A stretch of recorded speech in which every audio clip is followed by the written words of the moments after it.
Welcome to the Corsair Suite, CES 2020. Corsair is one of our sponsors here at the show. Thank you so much to them for having us here. They have a whole bunch of different stations all around this suite. We got Scuf Gaming behind, we got Elgato over there, Origin PC over there. So we're going to walk around, take a look at all the new stuff they're introducing this year. BPS Custom's coverage of CES 2020 is made possible by Corsair and their Virtuoso line of wireless gaming headsets. Featuring premium build quality, superior 24-bit audio with 7.1 surround, 20 hours of battery life, and all-day comfort, the Virtuoso and Virtuoso SE headsets are also sporting the best headset microphone we've ever tested. They're the easy choice for discerning PC gaming enthusiasts. Check out the link below to learn more. Recently, Corsair acquired Scuf Gaming. Now, they're a company that's going to put out all kinds of different controllers, both for PC and console. They come in all kinds of different varieties, and the big thing that Scuf is into is customizability. So as you can see, obviously, all of these controllers have different faceplates on them. You could swap out things like vibration motors, thumbsticks, just whatever makes your gaming experience the way you want it to be. I am really bad at console games. Like, I literally have no idea how to get any. I'm just like running into the rocks, and that thing's gonna eat me. Anyway, this right here is the new Elgato 4K 60S Plus. It is an external recorder that you can use in conjunction with a PC, but it does not need to be used with a PC. It has a built-in HEVC encoder that allows it to record directly to an SD card without worrying about being plugged into a computer. It is a little pricey, coming out at first at $399, records everything to MP4s.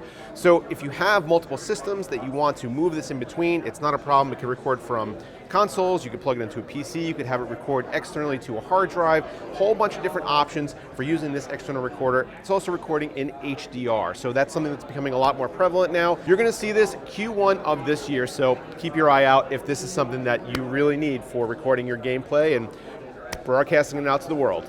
This is the Keylight Air. Now, Elgato had the Keylight that came out last year, but user feedback was that some people wanted something that was a little smaller and also came with its own desk stand.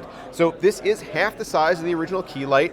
It is also half the brightness, so this is only 1400 lumens versus 2800 lumens, but it's Wi-Fi enabled. So you can control it via an app on your phone, you can control it via the app on the computer, you can control it through your Stream Deck, and it's honestly pretty convenient. It's height adjustable, up and down, so you can position it how you want, and I think I might get one for my setup at home.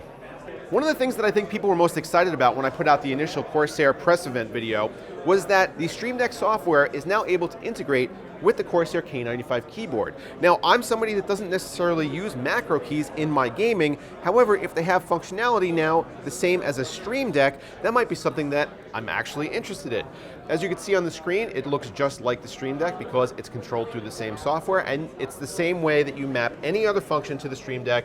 It's just a drag and drop. So if I do this and drop it here, I can replace whatever Corsair has put there, and I don't want to do that because they're going to yell at me. Corsair is refreshing their lineup AIOs starting right here with the H100i RGB Pro XT. They're going to make a 240, a 280, and a 360mm version of these coolers, and they're going to come in a little bit cheaper than the previous generation. So it's going to be $119, $139, and $159. They come with ML fans. The pump top now has addressable RGB LEDs, and it's supposed to perform even better than the previous generation as well. These coolers are all using a coolant pump with a split flow design. It kind of acts like a jet plate if you're familiar with custom liquid cooling. It's going to create some turbulence on the inside of the block to make sure that the water is contacting the fins a little bit more than it would be normally, and that's what has allowed them to increase the cooling capacity of these units. One of the big hits of the show is this. This is the Origin PC Big O, and there's actually a configurator that is going to be live as of this video going up, where you can go on Origin's website and order your own Big O. The Big O is a concept that started a couple years ago, but basically they were asking themselves how they could put both a PC and a gaming console into one system. And you see that they've been able to do that with a small box. This is only a Corsair 280X, so this is a micro ATX enclosure. This is the Xbox edition, so this is a full Xbox.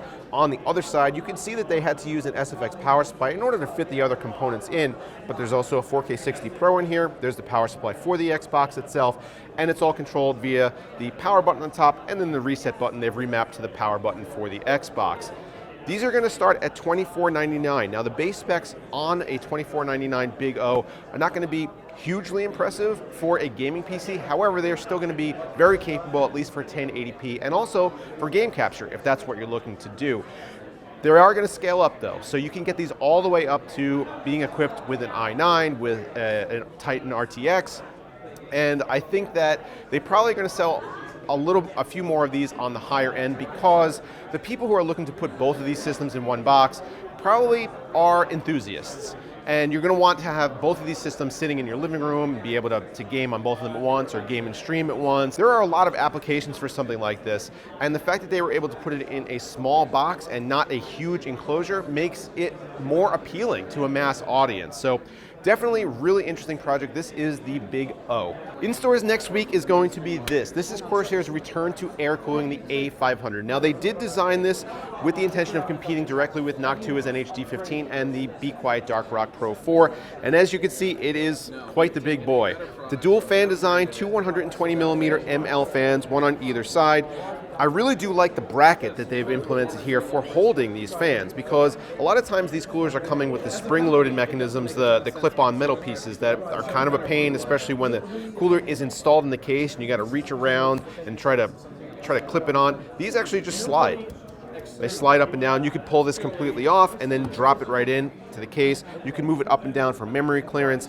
And I asked them, is there any penalty if you have this up like this for tall memory in cooling? And they said, really no. There may be a couple of percentage difference, but the majority of the cooling is happening at the top side of the cooler anyway, because of the way the heat pipes work. So it's not really going to create much of a problem if you need to move your fan up to clear from your memory. The cold plate design uses 4 direct contact copper heat pipes. The mounting mechanism is pretty cool. This top plate comes right off, and then you could use the screwdriver to reach right down inside and mount your cooler. Pretty easy. Thermal paste is going to come pre-applied, and you're also going to get a little extra tube of it in the box in case you decide to unmount this and mount it onto a different CPU, which obviously makes sense. They said they wanted to pre-apply the thermal paste so that it makes it easy for the end user. They don't have to worry about what kind of pattern to use depending on which CPU they have. This is going to be, like I said, in stores next week, $99. Meet Project Orion. This again was a pretty well-received announcement at the Corsair press event, and nobody kind of saw this coming. These are all Capellix LEDs, which were introduced last year by Corsair, and they use in their Dominator Platinum RGB memory. There's a special film on the inside of this glass that's holding all of these LEDs, and they're connected by very, very small traces.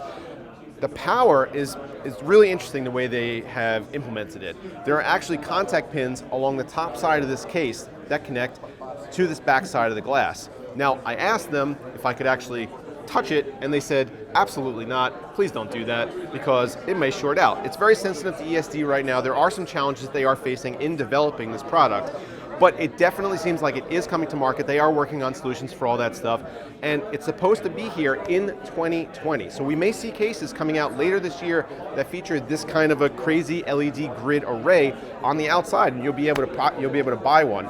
Obviously, if you're getting a case with the Project Orion treatment, you're going to have to pay a price premium versus the standard 465X. Now, while I obviously haven't finalized any pricing, we did talk about it a little bit, and they're targeting about a $100 premium versus the standard case. It might be a little bit more than that, it might be a little bit less than that, but they are targeting that $100 price point. And to be honest, if we're talking about a $100 premium for something that's this unique and this different and this innovative, especially considering the amount of engineering that they had to put into developing something like this, I honestly think that that's pretty okay, and I think that it would be a huge seller for them. So thank you so much to Corsair for bringing us here to Las Vegas for CES 2020. Also thank you to our other sponsors, Thermaltake and Fractal Design. Check them out at the links down below in the video description. Also get subscribed to the channel for more CES content coming at you fast and furious all week. Thanks so much for watching, guys. See you next time. All of our CES videos are edited on the Electronics Mag 15. Check out the link below.